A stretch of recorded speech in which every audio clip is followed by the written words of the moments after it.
tadi pagi soalnya di ambil diare tadi pagi. Apa itu? Diare. Mencet. Oh sering sekali ada telat. Oh sering sekali aja nggak nyari loh. Ya, sering banget. Kenapa 5 menit ya? Kalau 1 jam kenapa itu? Sampai pulang. Oke, baik. Nah kita lihat situ. Yang tidak termasuk dalam pengertian kas dan setara kas, baik menurut akuntansi maupun perpajakan. Pertama adalah deposito berjangka yang jatuh tempo lebih dari 3 bulan atau rollover atau rollover. Kalau ini juga rollover. Kalau rollover nanti kan? Apa rollover? Enggak pernah ke sekaten. Nah, kalau tadi gini, oke deposito 3 bulan nih, tetapi ada klausul yang kita centang ketika kita deposito, ya. Kalau tanggal sampai dengan jam tempo belum diambil, nanti akan diperpanjang secara otomatis, namanya rollover. Ya, maka kalau deposito itu lebih dari 3 bulan dan atau rollover-rollovernya, oke 21 bulan atau rollover itu nggak termasuk kategori ini gitu. Karena apa dapat perpanjang sewaktu waktu. Begitu jam tempo langsung diperpanjang. Satu. Yang kedua, cek kosong dan cek mundur. Apa cek kosong?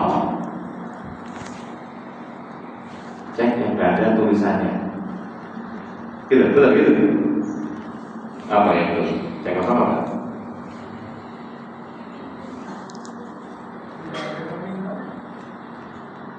Nominalnya ada, tulisannya nominalnya. Cek kosong adalah cek yang tidak ada dananya. Nominalnya tapi tidak ada dana. Jadi kita terima cek nih, lalu ceknya ada uang kan ke bank, banyak nolak. Kenapa? Perusahaan ini tidak punya dana yang cukup untuk diambil. Namanya cek kosong. Bedanya apa dengan cek mundur? Apa cek mundur? Cek yang bisa mundur sendiri. Apa? Cek mundur, post dated check bahasa Inggrisnya. Apa? Ya, untuk dari untuk tanggal sekarang. Berarti besok. Jadi cek mundur adalah cek yang antara tanggal penulisan dengan tanggal pencairannya itu berbeda. Nah, sekarang tanggal berapa sekarang? 19. Misalnya hari ini kita boleh cek senilai 10 juta, tulis hari ini, ya. Tapi saya kasih tanggalnya jadi berapa? 19 bulan Oktober tahun 2023. Maka lihat itu tanggalnya bukan apa enggak. Oh ternyata kalau tanggal itu dia sama dengan tanggal sekarang, kalau cek tunai langsung dapat dikeluarkan ke bank. Tapi kalau cek diberi tanggal berbeda, mundur 1 bulan, 1 hari, 2 hari, 3 hari, 1 tahun, ya. Maka hati-hati kalau menerima cek, enggak, makanya ternyata ada sudah setuju mundur 6 bulan, kita nggak tahu bulannya dikasih.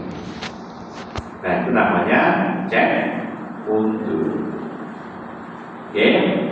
Lalu dana yang disisihkan untuk tujuan tertentu, misalnya dana kas ya, yang sudah dicadangkan untuk bayar utang jangka panjang perusahaan. Jadi dana itu ada uangnya, tapi uang itu tidak digunakan lain-lain, dicadangkan untuk bayar utang tanggal berapa atau bulan berapa. Lalu rekening giro yang tidak dapat segera digunakan baik di dalam maupun di luar negeri.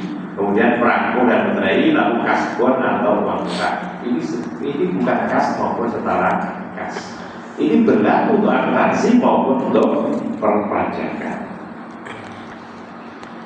Nah, demikian ketika akhir bulan atau akhir penyusunan laporan keuangan, maka kas yang ada harus dilaporkan sebesar nilai nominal. Nilai nominal, nilai yang tercantum di situ yang antara jumlah dengan angka yang tercatat di buku itu sama. Sehingga kalau di bukunya berbeda dengan angka yang ada di fisik, maka kita sesuaikan dulu, kita akui sebagai kerugian. Kenapa? Di dalam akuntansi menghendaki bahwa kas itu akan dilaporkan sebesar nilai nominal, ya, yang tertera betul di buku maupun di fisik. Kemudian kas dasar kas dalam mata uang asing dilaporkan sebesar nilai kurs tetap, ya, dan nilai kurs pada tanggal neraca pada setiap akhir periode. Nanti ada penjelasan di belakang. Jadi misalnya perusahaan itu punya investasi di mana, di forex atau di Malas. Malas kan berarti yang tertera bukan nilai dolarnya, bukan ya, tapi nanti ketika dilaporkan sebesar nilai rupiah, maka sebesar nilai dolar yang kita miliki itu dalam bentuk rekening atau dalam bentuk Malas tadi, itu harus kita konversi menjadi nilai rupiah. Tentu ketika konversi kemungkinan ada untung maupun rugi karena konversi. Jadi dari dolar awal kursnya berapa, kemudian ketika tanggal neraca jadi berbeda, maka bisa lebih tinggi, bisa lebih rendah, artinya bisa untung, bisa rugi. Jadi ada laporan kas. Ini berlaku untuk akuntansi maupun perpajakan. Nah, sekarang bagaimana tentang perpajakan? Karena perpajakan secara umum tidak mengatur secara rinci tentang teknik dan metode pembukuan kas dan bank. Ya, tidak mengatur sama sekali, karena diserahkan seperti yang saya jelaskan sebelumnya bahwa pajak itu mengikuti akuntansi yang berlaku umum di suatu negara. Jadi tidak ada metode yang khusus disyaratkan di dalam undang-undang perpajakan. Nah, karena itu teknik dan metode pembukuan kas dan setara kas mengikuti praktek-praktek akuntansi komersial atau akuntansi yang berlaku secara umum. Itulah ketentuan perpajakan. Oke, baik. Lanjutkan aliran kas dan setara kas, kita lihat ya. Kas dan setara kas sebelah debit merupakan alat untuk menguji arus kas masuk dari penjualan maupun pendapatan. Jadi bisa jadi jumlah arus kas masuk berbeda dengan pendapatan. Kenapa? Ada aspek pendapatan yang berupa piutang, karena kita menjual barang secara kredit. Maka itu menguji.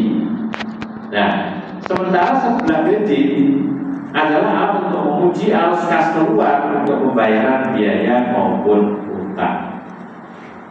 Itu konteksnya arus kas itu yang sebelah kiri debit menunjukkan arus kas masuk yang umumnya dari pendapatan, ya, dari pendapatan penjualan gitu kan.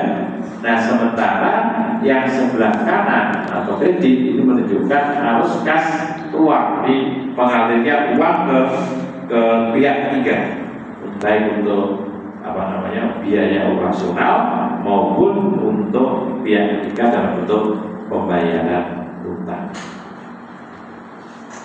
Gitu ya. Nah, sekarang mari kita lihat kas dan setara kas dalam mata uang asing. Kas dan setara kas dalam mata uang asing dilaporkan sebesar nilai kurs tetap atau historis dan nilai kurs pada tanggal neraca pada setiap akhir periode. Misalnya tanggal 5 September 2022 dirinci transfer pelunasan piutang dari customer sebesar 1.000 US dollar. di mana kursnya adalah 14.000 US dollar. Dan transfer gitu ya. Nah, maka rekening kita di bank, karena kita transfer lewat bank ya, mencatat debit kas atau bank dalam USD, bank USD 14 juta, nanti konversi langsung ya, 14 juta. Kemudian piutang usaha berkurang sebesar 14 juta.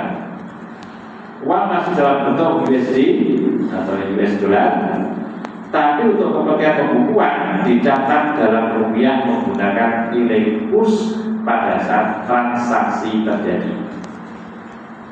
Ya. Pertanyaannya, dulu ketika timbul piutang itu apakah sudah 14 juta? Belum tentu. Kenapa? Karena kursnya barangkali pada saat sebelum donasi itu bisa jadi kursnya bisa 15.000 per US dollar atau mungkin 13.400 atau 13.500, jadi berbeda.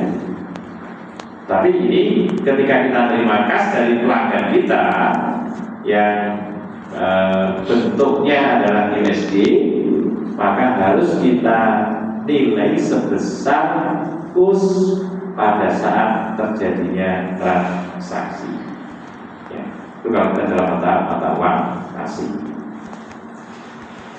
Nah, kemudian pada akhir tahun kita lihat ini, pada akhir periode saat tanggal neraca, kurs USD-nya menjadi 14.250 per US. Kursnya ya. Nah, terhadap kas dan tarakas dalam mata uang asing dalam contoh sebesar 100.000 tadi ya, harus dilakukan penyesuaian kurs tanggal neraca.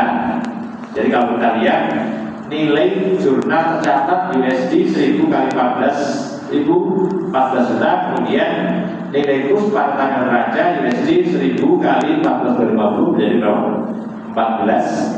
14.250 ya, maka terjadi selisih kurs yang menguntungkan sebesar 250.000 rupiah.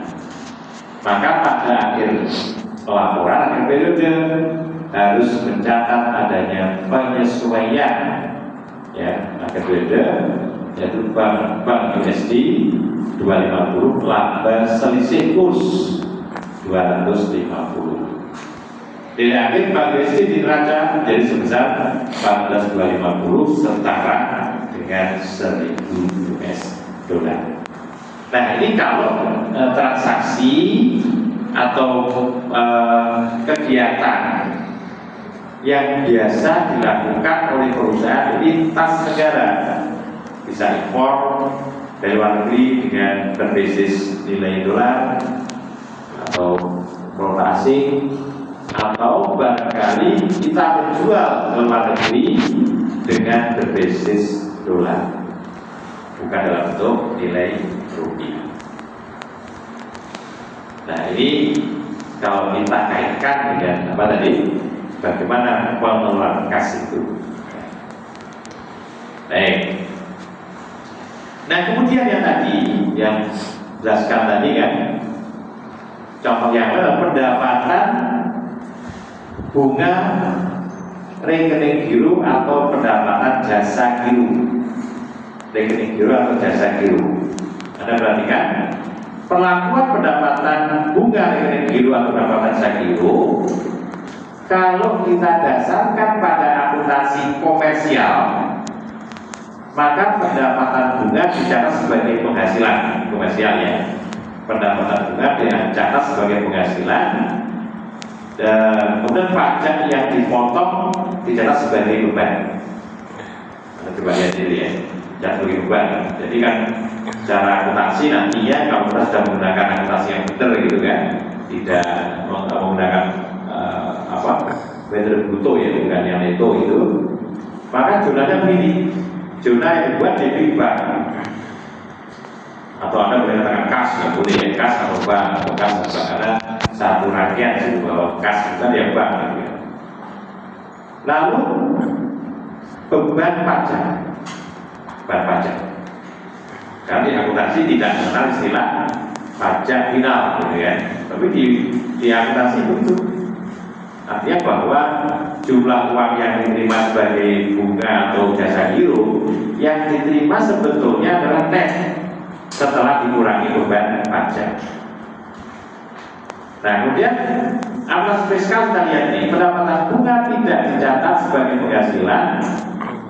Jadi kalau di situ penghasilan bunga tidak jelas sebagai penghasilan, maka kalau di akuntansi mengakui sebagai penghasilan di jurnal itu ya, ini jurnal nanti kan muncul nanti kan penghasilan itu. Tetapi secara fiskal nantinya pendapatan bunga itu tidak akan dicatat sebagai penghasilan karena tidak ada akuntansi tersendiri yang terpisah dengan akuntansi perusahaan. Oke, kita gunakan akuntansi perusahaan, tetapi pada akhir tahun nanti akan dilakukan koreksi fiskal negatif. Negatif artinya apa?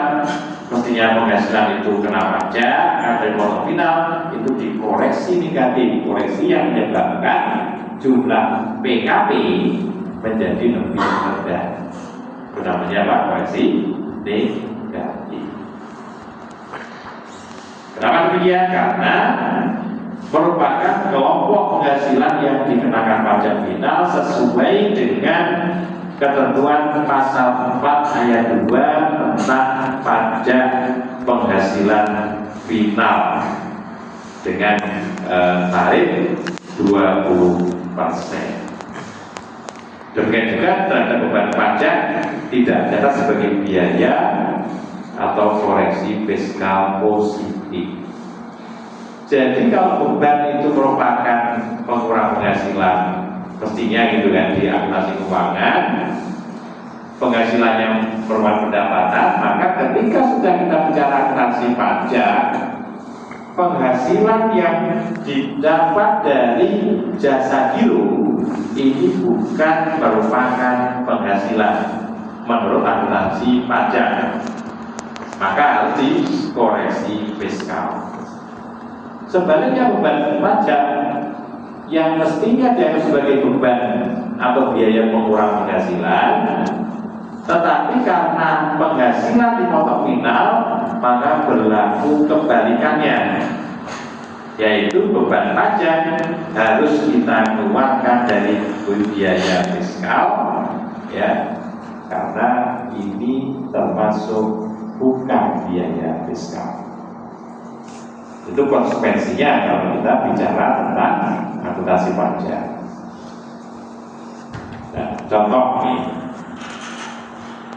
pada tanggal 1 Januari 2022 pendapatan bunga rekening giro sebesar 20 juta. Tentang pajak nanti dipotong berapa?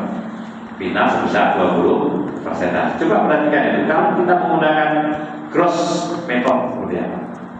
Ada dia 20 juta dikalikan 4 dikalikan 2 jadi 4 ya. Berarti kas yang kita terima yang langsung transfer ke bank itu sebesar jumlah 20 juta setelah dikurangi dengan pajak.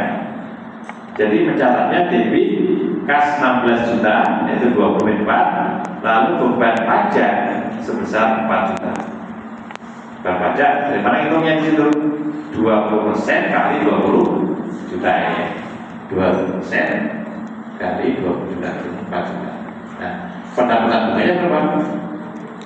20 juta. Karena kita menggunakan metode Bluetooth atau proses. Metode. Nah, ini caranya gitu ya. Nah, lalu bagaimana kalau kita menggunakan metode yang lain? Metode net atau metode besi? Kita lihat. Kalau net tadi nyatanya langsung sebesar jumlah bersih atas jasa giro atau bunga yang diterima, mestinya diterima, yang contoh diakui, ya. Jadi berapa itu? Kas 16, kemudian pendapatan bunga 16. Nah pertanyaannya begini, kalau kita menggunakan net boleh nggak? Boleh.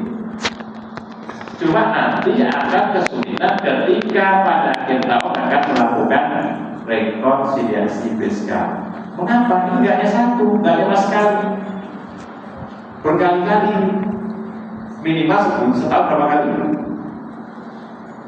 Minimal berapa kali setahun? Oh, yang punya rekening juga. Juga minggu juga terbayangkan tuh. Hitung bulan itu sebulan berapa kali? Sekali akhir bulan, dan setahun berapa kali? 2 bulan. Oh, lambat kamu tau mikirnya. Belum salah makanya ini. Oke, jadi minimal 12 kali 12 angka. Kalau hanya punya satu rekening, bayangkan kalau kita punya 10 rekening, 20 rekening, berarti berapa kali yang ada pada akhir tahun? Ya 12 kali kan berapa kali kita punya? Maka menjadi kesulitan ketika kita menggunakan net method dalam kaitannya dengan kewajiban perpajakan. Oke, jadi secara prinsip itu ya, secara prinsip untuk materi yang kas itu hanya itu yang dibedakan. Jadi secara umum sama, karena di akuntansi pajak tidak mengatur. Di undang-undang klausul pasal undang-undang juga tidak mengatur itu. Tetapi ada beberapa yang terkait. Yang pertama tadi apa? Kaitannya dengan bagaimana kalau transaksi dalam mata uang asing. Kita punya setoran bank yang berbeda antara dulu ketika timbul piutang atau timbul utang, kemudian ketika kita bayar atau kita terima pelunasan piutang. Satu. Yang kedua kaitannya dengan uang yang disimpan di bank dalam bentuk giro tadi, cash on hand dan cash in bank tadi ya, atau cash on bank tadi. Berkonsekuensi apa? Ada aturan yang mengikat sebuah bank bahwa ketika membayarkan jasa giro atau penghasilan bunga, pendapatan bunga, wajib memotong BPA pasal 4 ayat 2 sebesar 20% dan bersifat final. Konsekuensinya nanti bagi akuntansi atau pajak yang dia pada akhir bulan atau pada akhir tahun harus melakukan koreksi fiskal. Dan itu intinya.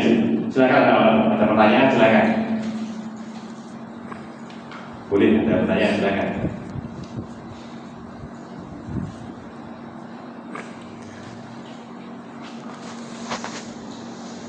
Belum ada? Oke. Kalau kita lanjut. Akuntansi piutang. Apa itu piutang? Apa piutang? Piutang tagihan ya. Piutang itu tagihan. Piutang atau tagihan. Nah, dari kita lihat ini outline-nya, pengertian piutang, kemudian klasifikasi piutang, penyajian piutang, metode pencatatan piutang, kalau penetapan pajak dan piutang lain-lain. Nah, mari coba kita lihat apa itu piutang.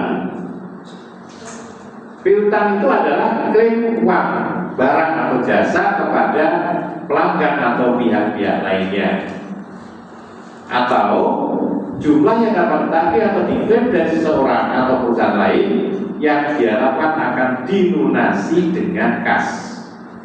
Itulah piutang.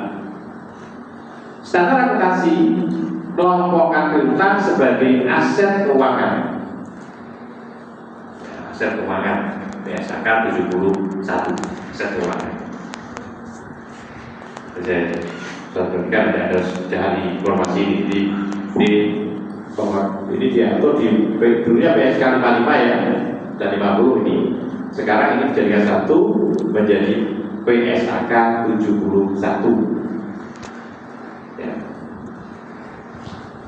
Penyajiannya 50 penyajian. Ini yang lama. Sejak tahun 2022 kita sudah menggunakan PSAK 71 tentang aset keuangan.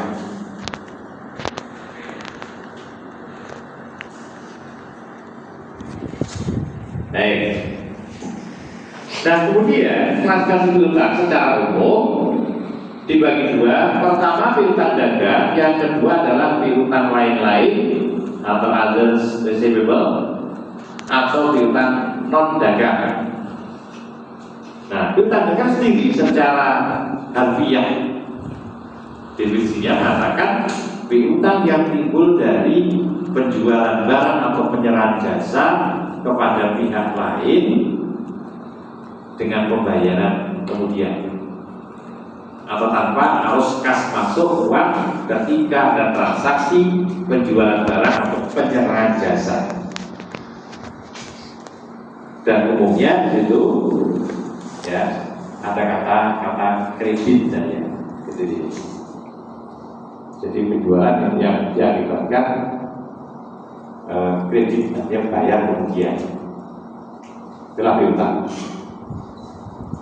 Nah umumnya piutang itu diselesaikan dalam jangka waktu yang pendek, kurang dari 1 tahun. Sehingga Anda mengenal istilah syarat penjualan N30,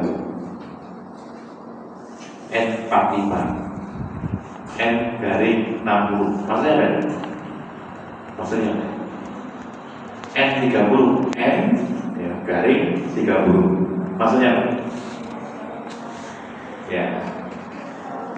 Ya jual barang diharapkan pelunasannya dalam waktu paling lambat 30 hari. Ini bukan pendek kan? Setahun berapa hari? 380 atau 85? Ya itu sendiri nanti ya. Karena bisa beda loh ya. Karena setahun ada sebulan ada yang 30, ada 31, ada 28, ada 29. Nanti bisa jadi 4 tahun, 3 tahun sama tapi tahun keempat berbeda. Karena ada yang 29 tahun kan bisa namanya ya. Ya kalau beruntunglah kalau Anda lahir tanggal 29 Februari karena ulang tahunnya 4 tahun sekali. Jadi lebih mirip dari kalau temannya kita akhir karena ulang tahun ya sudah 4 tahun sekali. Tanggal 20. Oke. Kemudian yang lain piutang yang timbul dari kegiatan-kegiatan yang macam-macam namanya others receivable. Jadi istilah piutang dagang itu kalau ada nanti baca buku teks asing atau yang terkenal di dunia nyata itu disebut dengan AR, A kemudian tanda garing R, itu namanya singkatan apa? Account receivable, AR. Jadi kalau AR itu nanti ngajunya kemana? Piutang. Kalau piutang, account payable atau AP itu dipraktek begitu. Jadi tapi nanti ada terlalu katrok gitu kan, nanti kalau di sana AR itu apa ya? Nah nggak ngerti. AP itu apa nggak ngerti? Ya itu katrok. Reputasi harus paham macam-macam gitu, jangan hanya letter lock saja di situ. Kuliah tok tapi tidak pernah baca yang lain. Oke, jadi yang apa yang lain itu? Misalnya piutang bunga timbul karena kita sudah berhak mempunyai pendapatan bunga, tetapi belum saatnya diterima. Ada piutang dividen sudah diumumkan oleh perusahaan emiten bahwa setiap lembar saham akan mendapatkan dividen X rupiah per lembar akan dibayarkan tanggal sekian, timbullah piutang. Lalu ada pinjaman kepada karyawan pinjam ke perusahaan, ya boleh nggak? Tergantung aturannya kan, ya boleh tidak tergantung aturannya. Kemudian pembayaran di muka kepada karyawan, apa ya? Sangat piutang boleh ya. Jadi gaji karyawan dibayarkan apa di muka, piutang. Lalu uang muka kepada anak perusahaan, uang muka kepada anak perusahaan. Ada induk perusahaan atau anak perusahaan dikasih uang untuk uang muka, itu juga utang. Sudah utang ya. Klaim pengembalian pajak, klaim pengembalian pajak lebih bayar, berarti piutang pajak. Ya, piutang pajak ya. Suatu ketika kita akan mendapatkan itu. Lalu klaim kepada asuransi dan sebagainya. Itulah berbagai jenis dari piutang. Saya fokuskan nanti hanya untuk piutang dagang. Trade receivable atau account receivable ya. Baik. Nah, mari kita lihat. Piutang dagang merupakan tagihan yang timbul dari penyerahan barang atau jasa secara kredit dalam rangka kegiatan usaha normal perusahaan. Normalnya jual barang, ya itulah normal piutang. Sehingga kalau normalnya jual barang, tapi perusahaan jual truk yang dipakai secara kredit, itu bukan piutang dagang, tapi piutang lain, karena itu bukan kegiatan normal perusahaan.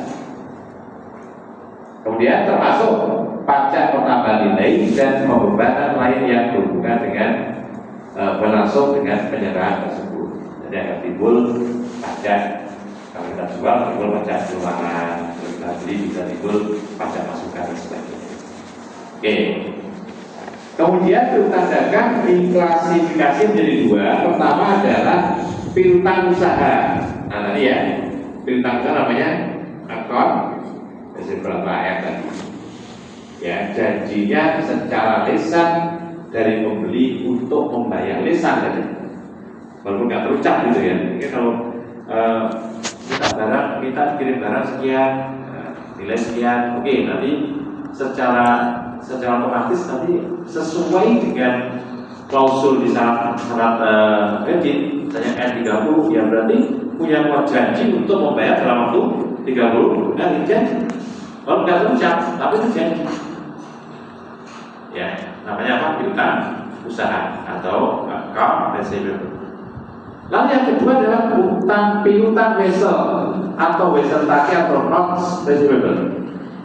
Nah, bedanya gimana? Kalau piutang usaha itu tanpa ada janji tertulis yang menyatakan akan ada kesanggupan atau perintah untuk membayar sejumlah uang tertentu di masa yang akan datang, tetapi kalau piutang wesel atau wesel tagih itu secara eksplisit menyatakan bahwa dia akan membayar atau perintah untuk membayar sejumlah uang tertentu di masa yang akan datang.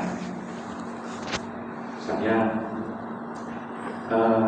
90 hari setelah hari ini, ya, saudara wajib menyerahkan uang sejumlah sekian melalui rekening bank akun nomor sekian atas nama ini.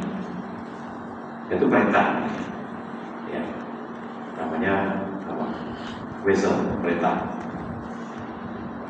Kalau yang janji itu saya utang nih, saya sanggup untuk membayar uang sejumlah sekian kepada PT ini, yang langsung saya setorkan ke rekening dengan tingkat bunga sekian dan bunganya sekian pada 60 hari yang akan datang. Berarti namanya saya sanggup. Berarti saya dapat diperintah untuk membayar. Yang kedua, saya sanggup untuk membayar. Bedanya di mana? Pelakunya. Ada yang memberi perintah, tadi penjual perintah kepada saya untuk membayar. Tapi kalau wesel saya untuk sanggup untuk membayar kepada penjual. Ya, namanya promissory note. Ya, kalau tadi apa? Not receivable. Ya, promissory, promise janji. Promise janji untuk membayar sejumlah uang tertentu. Nah, itulah piutang. Kedua-duanya ada kaitannya dengan pajak. Di mana kaitannya Pak? Coba kita lihat di sini. Jadi kalau ada trade receivable, piutang dagang itu umumnya juga dibagi menjadi dua lagi. Apa itu? Pertama, piutang kepada pihak ketiga, yaitu piutang yang tidak ada hubungan istimewa sama sekali. Jadi ini harus membedakan ini.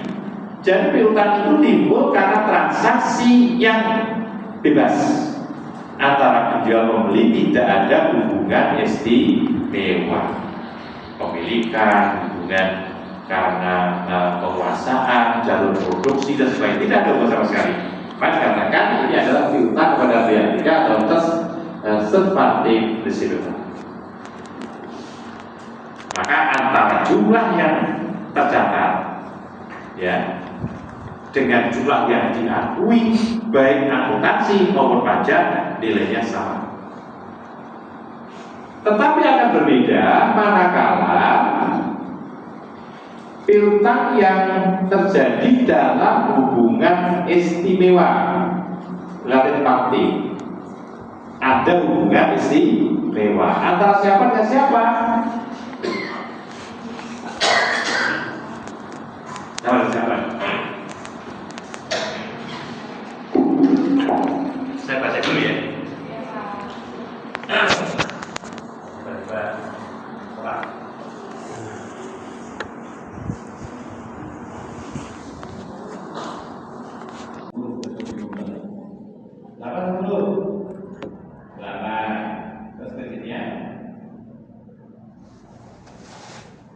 Jadi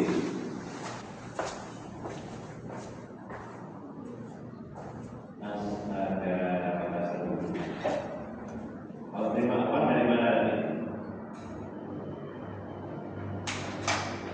Kreditnya apa?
Dalam prakteknya, karena kita tidak bisa lepas dari undang-undang pajak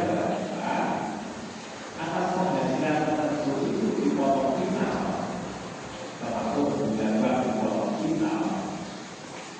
Maka konsekuensinya apa? Konsekuensinya pendapatan bunga itu yang dalam sana ini tidak perlu dihitung sebagai penghasilan bruto ketika kita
debit kas dan kreditnya adalah penghasilan bulanan, itu menggunakan pendekatan metode ya, atau metode Pareto atau Mentor.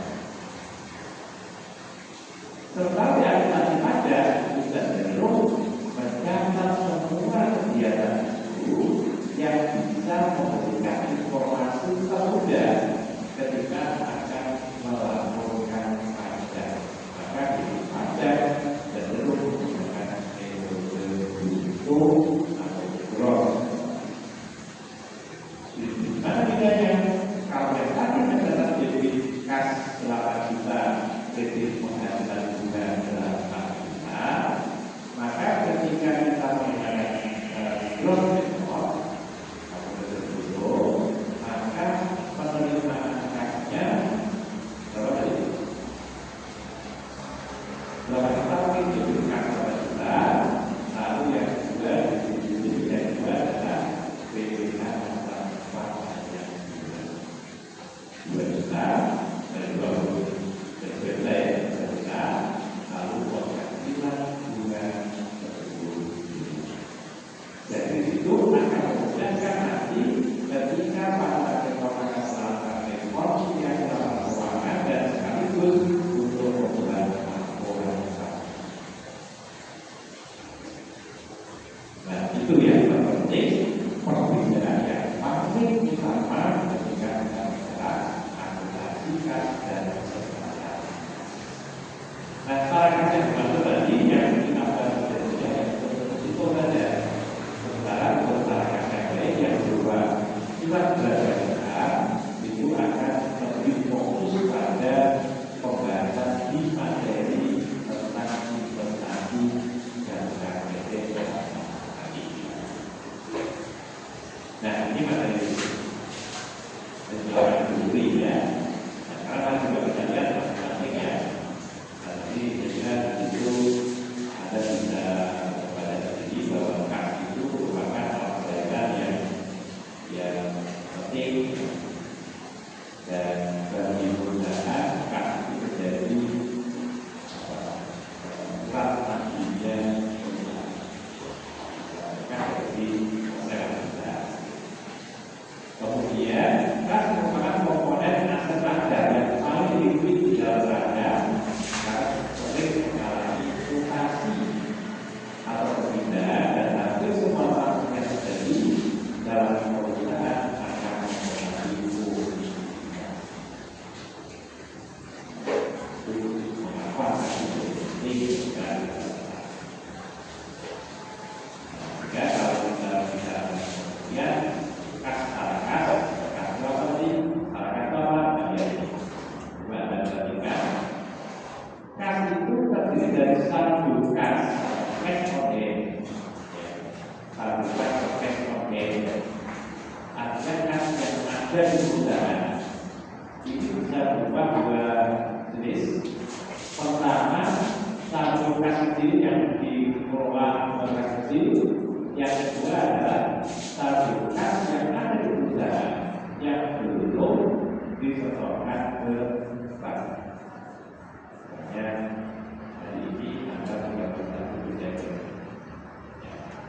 Dan satu terima uang dari bank.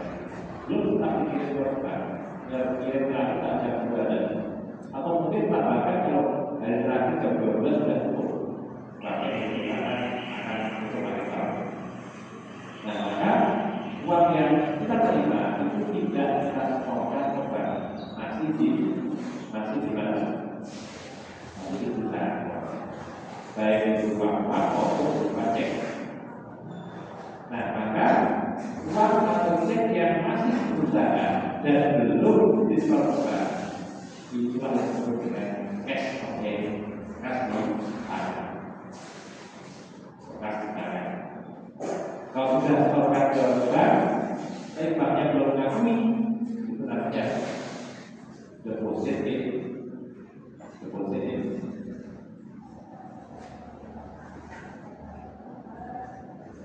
Sudah ada yang nyambung.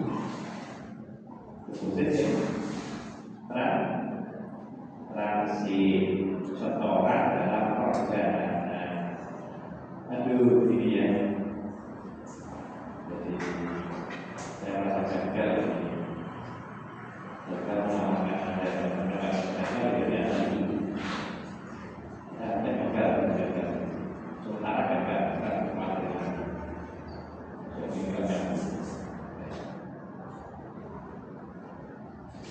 Positif, transit setoran dalam perjalanan. Bisa juga menjadi begini.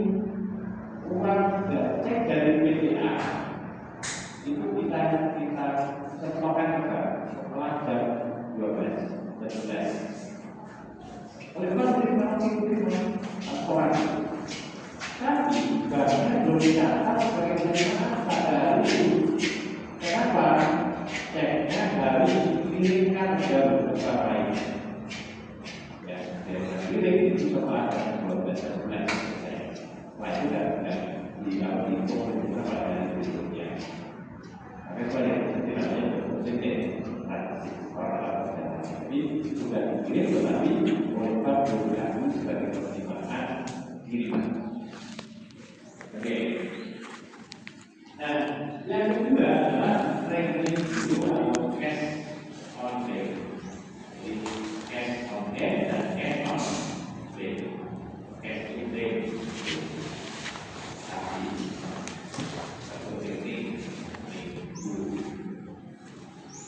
Dan setara kas adalah investasi yang sifatnya sangat tinggi